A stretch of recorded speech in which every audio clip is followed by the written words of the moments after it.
ഗുരുതരമായ വീഴ്ചയാണ് ഉണ്ടായിട്ടുള്ളത്. പ്രതിയെ തമിഴ്നാട് പോലീസ് കസ്റ്റഡിയിൽ വാങ്ങിയിട്ട് പ്രതിയെ വിയ്യൂരിലേക്ക് കൊണ്ടുവരുന്ന വഴി വിയ്യൂര് സെൻട്രൽ ജയിലിന്റെ മുമ്പിൽ തന്നെ ഭക്ഷണം കഴിക്കാനായിട്ട് നിർത്തിയപ്പോ അതിന്റെ ഇടയിലാണ് പ്രതി മിസ്സായിട്ടുള്ളത്, ഓടിപ്പോയിട്ടുള്ളത്.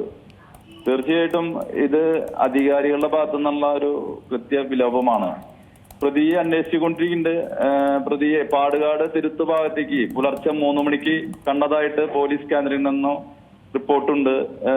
അവിടെ പാടം പ്രദേശമാണ്, തൊട്ടടുത്ത റെയിൽവേ ട്രാക്ക് ഉണ്ട്.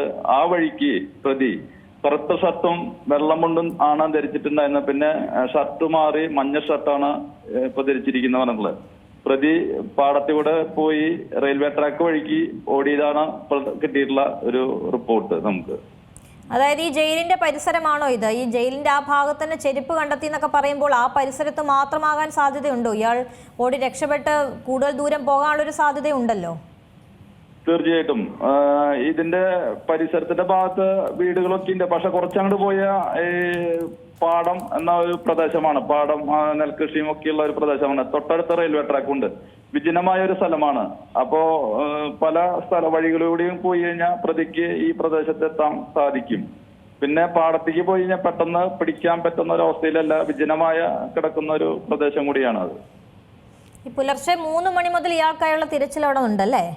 ഉണ്ട്. പോലീസ് സ്ക്വാഡ് ഉണ്ടായിരുന്നു. പ്രതിയെ കണ്ടു. പക്ഷെ ഓടി വിജനമായ പ്രദേശത്തൂടെ ഓടിയപ്പോ, പാടത്തുകൂടെ ഓടിയപ്പോ കിട്ടിയില്ല എന്നുള്ള റിപ്പോർട്ടാണ് നമുക്കിപ്പോ കിട്ടിയിട്ടുള്ളത്. ഈ പുലർച്ചെ തുടങ്ങിയെന്ന് പറയുമ്പോൾ ഏകദേശം 6 മണിക്കൂർ പിന്നിട്ടിട്ടുണ്ട്. ഇയാൾക്ക് രക്ഷപ്പെട്ട് മറ്റ് സംസ്ഥാനത്തിലേക്ക് തന്നെ പോകാനുള്ളൊരു സാധ്യത തന്നെ ഇവിടെ ഉണ്ടല്ലോ അല്ലേ? അപ്പോഴും ഇവിടെ ഇതുവരെയും തിരച്ചിലിൽ അയാളെ കണ്ടെത്തിയിട്ടില്ല എന്നുള്ള പറയുമ്പോൾ അത് ഗുരുതരമായൊരു വിഷയം തന്നെയാണല്ലോ. മുൻകാല ഇത് വെച്ച് നോക്കുമ്പോൾ പ്രതി കിട്ടിയ ബൈക്ക് എടുത്തിട്ട് കൊണ്ടുപോകുന്ന ഒരു പ്രതി കൂടിയാണത്. 1053 കേസിലെ പ്രതികളായ ഒരാളാണ് ബാലമുരുകൻ. അപ്പോ ഈ പ്രതി ഇതിനു മുമ്പും ഇതുപോലെ രക്ഷപ്പെട്ടിട്ട് കിട്ടിയ ബൈക്ക് എടുത്തിട്ട് പ്രതി രക്ഷപ്പെടുന്ന ഒരു അവസ്ഥയിലേക്ക്, തമിഴ്നാട്ടിലേക്ക് രക്ഷപ്പെട്ട അവസ്ഥ മുമ്പും ഉണ്ടായിട്ടുണ്ട്. അതിവിദഗ്ധനായ കള്ളനാണ്. അതുകൊണ്ട് തന്നെ ഏത് വിധേനയും രക്ഷപ്പെടും എന്നുള്ള കാര്യം ഉറപ്പാണ്. എന്തായാലും അന്വേഷണം പുരോഗമിക്കുന്നുണ്ട് എന്നുള്ളതാണ് മനസ്സിലാവുന്നത്. ഇതിൽ തമിഴ്നാട്ടിൽ നിന്നും കേരളത്തിലേക്ക് വിയ്യൂരിലേക്ക് കൊണ്ടുവരുമ്പോഴാണ് ഇയാളെ രക്ഷപ്പെട്ടു പോകുന്നത് എന്നുള്ളതാണ് മനസ്സിലാവുന്നത്. നിലവിൽ ഇപ്പോൾ അവിടെ എങ്ങനെയൊക്കെയാണ് തിരച്ചിൽ നടക്കുന്നത്? ഓരോ കൂടുതൽ പ്രദേശങ്ങളിലേക്ക് പോലീസ് ഉദ്യോഗസ്ഥർ പോയിട്ടുണ്ടോ? അതിനെപ്പറ്റിയുള്ള വിവരങ്ങൾ താങ്കൾക്ക് അറിയുമോ?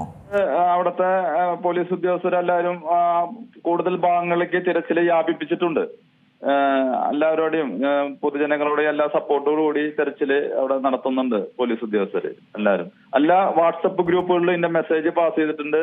എല്ലാ ഗ്രൂപ്പുകളിലും കണ്ടുകിട്ടുന്നവരെന്ന് പറഞ്ഞിട്ട് സ്റ്റേഷന്റെ മെസ്സേജും എല്ലാം ഗ്രൂപ്പുകളിലും വ്യാപകമായിട്ട് പ്രചരിപ്പിച്ചിട്ടുണ്ട്, ഫോട്ടോ അടക്കം.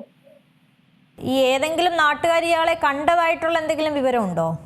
ഈ പുലർച്ചെ നാട്ടുകാർക്ക് കാണാൻ പറ്റിയിട്ടില്ല. പോലീസുകാര് കണ്ടതായിട്ടാണ് നമുക്ക് റിപ്പോർട്ട് ലഭിച്ചത്. നാട്ടുകാര് ഒരു 3 മണി സമയത്ത് അങ്ങനെ കണ്ടതായിട്ടുള്ള റിപ്പോർട്ട് നമുക്ക് ഇതുവരെ കിട്ടിയിട്ടില്ല. പുലർച്ചെയായിട്ടും ആരും ഇയാളെ കണ്ടതായിട്ടുള്ള ഒരു വിവരമൊന്നും ലഭ്യമായിട്ടില്ല അല്ലേ? ലഭ്യമായിട്ടില്ല.